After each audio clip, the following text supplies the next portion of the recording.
Bonjour à tous et bienvenue dans votre édition régionale. Au sommaire de votre journal du mercredi 9 octobre, police et gendarmerie à votre écoute jusqu'à ce samedi. Le ministère de l'Intérieur organise les rencontres de la sécurité. Premiers échanges ce mercredi matin dans un centre commercial à Morlaix. La coquille d'huître ne va peut-être plus finir sa vie dans la poubelle après dégustation. Des entreprises ont décidé de la transformer. Des innovations présentées lors du salon de la conchiliculture qui vient de s'ouvrir à Vannes. Le Quimper Cornouailles tennis de table s'est imposé mardi soir à domicile face à Issy les Moulineaux. Un bon début de saison à confirmer. 9 minutes, voilà le temps qu'il aura fallu pour vendre les 55 000 billets à 59 € pour le concert de Céline Dion aux Vieilles Charrues le 16 juillet. La vente a démarré à 10 h précises ce mercredi matin sur Internet, mais aussi à Carhaix où les fans étaient présents depuis de longues heures avant l'ouverture de la billetterie. Céline Dion sera de passage pour sa tournée mondiale Courage. Elle sera en concert à Paris et à Carhaix. Écoutez sur place les réactions à cette vente éclair. On est parti à 7h30 À 7h30, ouais. Du coup, on va, Voilà, on va prendre les 3 ouais, chèques. tout ce qu'on peut. On distribuera après.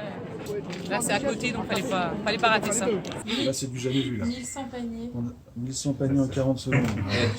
C'est la pure folie. Ouais, c'est ça. Mais ce qui est cool, voilà, c'est que ça tient et que les cool. équipes ont vraiment calibré le site pour absorber la masse de gens, quoi. Les fans de Céline Dion et des Charrues. 2000 Donc paniers. Non, mais ça veut dire que c'est. Et les deux C'est premiers, génial. ça y est. Et le reste des billets pour le Festival des Vieilles Charrues qui se déroulera mi-juillet à Carhaix sera en vente à partir du 18 décembre. Dans l'actualité également, des rencontres entre les forces de l'ordre et la population jusqu'à samedi dans le Finistère. La police, la gendarmerie ou encore les pompiers vont échanger avec les habitants. Premier événement ce mercredi. À Morlaix, les policiers étaient présents ce matin dans un centre commercial. Sophie Lecroisier et Lucille Chaussois ont rencontré le commandant Pascal Collin. On leur prodigue les conseils sur les thématiques qu'ils veulent bien aborder dans tous les domaines. Ça part de la sécurité routière, les cambriolages.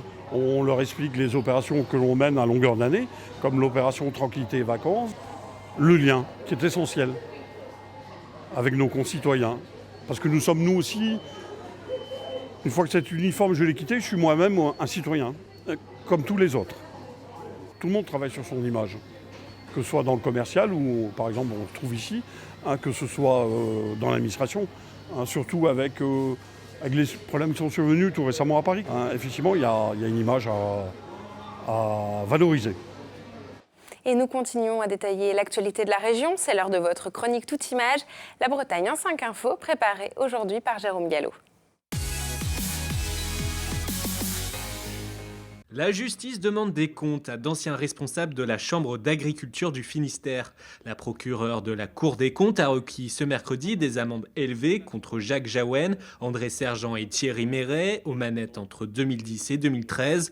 Dans le collimateur, leurs pratiques budgétaires douteuses, comme des subventions d'un total de 290 000 € accordées sans convention, ou un partenariat aux conditions privilégiées avec le Stade brestois. La défense plaide la bonne foi, décision rendue à la fin du mois. L'Hyperion est arrivé au CHU de Brest. Sous ce nom de super-héros se cache une machine à 1 million d'euros. Elle permet d'affiner les diagnostics de cancer et de trouver plus rapidement la meilleure immunothérapie possible. Les patients vont donc voir leurs chances de guérison s'améliorer et éviter des traitements chers et inutiles. Financer la SNSM grâce au permis plaisance. C'est l'objectif de l'amendement du député MoDem du Morbihan, Jimmy Pahin, étudié cette semaine en commission des finances. En clair, l'élu veut réaffecter une partie des taxes du permis plaisance pour augmenter de 4,5 millions d'euros le financement des sauveteurs en mer, une somme qui s'ajouterait aux 6 millions d'euros de budget des affaires maritimes. Sauvetage dans les cieux de Saint-Brieuc. Ce mercredi, les sapeurs-pompiers du Grimpe, le groupe de reconnaissance et d'intervention en milieu périlleux, a participé à un exercice. L'objectif, secourir un grutier à 42 mètres de haut. Mission réussie en une demi-heure chrono. Le Hellfest n'a pas besoin de Céline Dion pour attirer les foules. Ce mercredi, tous les passes 3 jours ont été vendus en 2 heures seulement.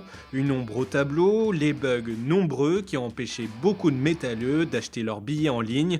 Reste maintenant à connaître l'affiche du festival dévoilée dans les prochains mois.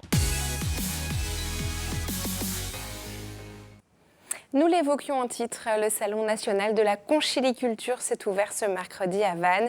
Durant 2 jours, une centaine de professionnels se retrouvent pour échanger sur les nouveautés dans la profession. Et parmi les innovations, la valorisation des coquilles d'huîtres. Explication avec Karine Chevrolier sur place. Elle est la star du jour, mais reste discrète sur les stands. Au Salon national de la conchiliculture, place avant tout aux innovations. Élevage, récolte ou encore distribution, les dernières tendances sont ici exposées. Mais un secteur est en plein essor, la valorisation des coquilles d'huîtres. Une poudre extrêmement pure. La Bretagne a une chance extraordinaire, c'est qu'elle produit des matières premières issues de la mer et de la terre. Aujourd'hui, toute une part de cette matière première est perdue, parce qu'elle n'est pas utilisée, parce qu'elle est jetée. Il faut la transformer en produit valorisé. Les coquilles d'huîtres sont un très bon exemple. Et nous avons effectivement une entreprise qui, en Bretagne, valorise ces coquilles d'huîtres pour en faire une matière qui peut servir dans l'agriculture, qui peut servir pour fabriquer d'autres objets. Dernière née dans le secteur, cette entreprise de cosmétiques. Depuis fin septembre, elle commercialise des produits à base de poudre d'huître blanche. On fait des collectes manuelles à l'aide de différents récoltants, dont des associations qui vont sur la plage, donc à pied, sélectionner des coquilles qui sont parfaitement blanches. Et ensuite, on la transforme donc à l'usine. Et à la fin du processus, on obtient des poudres de différentes granulométries qui peuvent être valorisées dans des secteurs différents. Coquilles d'huîtres, mais également de moules ou de Saint-Jacques, peuvent ainsi connaître une seconde vie et des déclinaisons multiples. Elles représentent même aujourd'hui une alternative au plastique. Et après l'économie en mer, parlons de l'économie à terre. Chaque jour en Bretagne, l'équivalent de 9 terrains de football sont artificialisés. Afin de lutter contre le grignotage du foncier agricole, la région va adopter fin novembre le SRADET, le schéma régional d'aménagement, de développement durable et d'égalité des territoires. Un frein au développement pour les acteurs économiques bretons. Une mesure indispensable pour préserver l'environnement, selon Martin Merrier, vice-président de la région Bretagne. Il s'en explique au micro de Christophe Boucher. C'est comment est-ce qu'au fur et à mesure du temps, on arrive par nos pratiques, par les règles aussi dont on se dote, mais à l'échelle de tout le territoire breton, pour que la règle elle soit équitable pour tous, bien de règles contraignantes pour essayer d'éviter de conquérir encore, de s'étaler encore plus, et d'essayer à l'inverse de reconquérir des centralités, des centres-villes, des centres-bourgs, des centres urbains, qui ont vocation à être redensifiés sur l'habitat, mais ça, on a des territoires qui sont déjà engagés sur ce champ-là, mais c'est vrai aussi sur le champ du développement économique. Sur les zones d'activité commerciale, il y a des pratiques qui sont assez hétérogènes d'un territoire à l'autre. Comment est-ce qu'on arrive à avoir des projets qui soient dimensionnés à la hauteur du besoin économique pour répondre aux contraintes de l'acteur économique sans superflu, si je puis dire, ou sans consommation plus que de raison de la terre agricole. Un mot de sport à présent et pour la 2e journée du championnat de Pro A de tennis de table, Quimper s'est imposé face à Issy-les-Moulineaux sur le score de 3-1. Le club breton, qui dispose d'un des budgets les plus modestes, devra cette année encore batailler pour se maintenir parmi l'élite du ping français et ce ne sera pas sans difficulté, comme nous l'explique Laurent Villebout. Un nouveau logo et un premier match à domicile pour cette nouvelle saison de Pro A et une première très belle victoire 3-1 pour Quimper face à Issy-les-Moulineaux. Une performance à vite réitérer pour se maintenir parmi l'élite en s'évitant les angoisses de la saison passée. Quimper s'était sauvé lors de la dernière journée. Sans se faire peur, j'espère, mais ça va être compliqué parce que le niveau de la poule est très fort. Donc ouais, on a fait confiance aux mêmes athlètes que l'année dernière et bon, j'espère que ça va porter ses fruits. Quimper est donc reparti avec Anna Aponova, Lou Chué, Roman Lescourt et Eva Andorin pour les 10 matchs de la phase aller d'un championnat au sein duquel le club breton fait figure de miraculé. En fait, à chaque match, mis à part Petite Issy-les-Moulineaux où les classements, ça correspond un peu plus à notre équipe. Derrière, souvent, par exemple, le prochain match, ce sera Metz. Metz, c'est dans les 20 meilleures françaises. Il y en a qui sont numéro 60 mondial. Enfin, c'est pas du tout ce que moi, j'ai l'habitude de jouer. Si Roman et moi, on jouait que en N1, on gagnerait 90% de nos matchs. Et en pro, en fait, il y a un trop gros écart entre les deux, en fait.